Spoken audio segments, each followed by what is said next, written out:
Hello everyone, আসসালামু আলাইকুম। আশা করছি সবাই ভালো আছেন। আলহামদুলিল্লাহ আমরাও ভালো আছি। আজকে নিয়ে চলে এসেছি ছোট্ট একটা রেসিপি, ছোট্ট একটা ভিডিও নিয়ে। তো আজকে মাছ রান্নাও খাইতে মন চাচ্ছিল না, ভাজিও খাইতে মন চাচ্ছিল না। তো এই জন্য একটু ইউনিকভাবে মাছের একটা রেসিপি নিয়ে চলে আসছি। এখানে আমি একটা মাছের লেজ আর একটা পিস ভাজি করে নিয়েছি তেলে, লবণ হলুদ দিয়ে। তারপরে 4টা রসুনের কোয়া নিয়েছি, তাও এগুলো ভাজি করে নিয়েছি।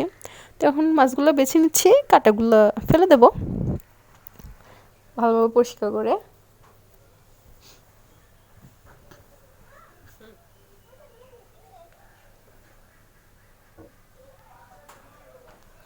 এরপরে আমি এখানে নিয়েছি পেঁয়াজ কুচি আর কাঁচামরিচ কুচি। এগুলোতে দিয়ে দেবো আমি স্বাদ মতো লবণ, আর দিয়ে দিচ্ছি অবশ্যই সরিষার তেল। সরিষার তেল ছাড়া তো এটা মানে কল্পনা করাই যায় না।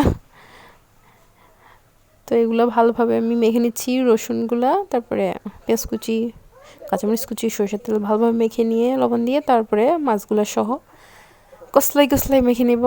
এরপর রেডি আমার রেসিপিটা। এটা হচ্ছে নালটিকা মাছের লেজের ভর্তা বলি আমরা। তো এখানে আমি লেজের সাথে এক টুকরাও দিয়েছিলাম। তো যাই হোক, এটা কিন্তু রেডি খাওয়ার জন্য, আর এটা খুবই মজা। আপনারা এভাবে বাসায় ট্রাই করতে পারেন। যখন মাছ রান্নাও খাইতে মন যাবে না, ভাজিও খেতে মন যাবে না, তখন এভাবে ভর্তা করে খাইতে পারেন। এটা আসলেই মজা। তো যেহেতু আমরা মানুষ কম, সদস্য সংখ্যা কম, এই জন্য আর মাছের সাথে অন্য কিছু দেইনি। যদি সদস্য সংখ্যা বেশি হয় তাহলে মাছের সাথে কিন্তু একটা আলুও দিতে পারেন, বা যদি বরবটি শিম থাকে বরবটি শিমও দিতে পারেন। তখন এটা পাটায় বাটতে হবে আর কি।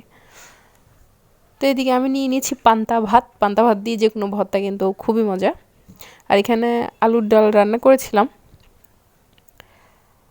তো এই তো পান্তা ভাতগুলো একটু লবণ দিয়ে একদম কষলাই নিছি, আর এই যে ভর্তা দিয়ে খাবো এখন। এটা কিন্তু মাশাল্লাহ অনেক অনেক মজা হয়েছে। আর এখানে যদি শুকনা মরিচ দিতাম, শুকনো মরিচ তেলে যদি দিতাম তাহলে আরও মজা হতো। আজকে আমি দিইনি, শুকনো মরিচ ছিল যদিও, তো আমি দিইনি, আমি কাঁচা মরিচ দিয়ে করে ফেলেছি। তো ভালো থাকবেন সবাই, আল্লাহ হাফেজ।